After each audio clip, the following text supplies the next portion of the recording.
Среќна вест, после многу физибилити студии и истражувања на експерти и истражувања на Ману, се остварува сонот на многу генерации македонци, а воедно и на многу генерации на пирати и на капетани. Конечно, Вардар стана пловен.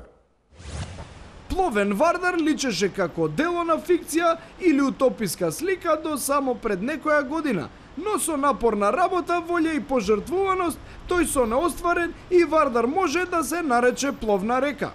Во исчекување на првиот брод на Вардар, кој нема да биде на темели Вардар, засега е пловен за пластичен отпад, градежен шут, машини за перење и шпорети, а понекогаш и за некое мртво куче или конј.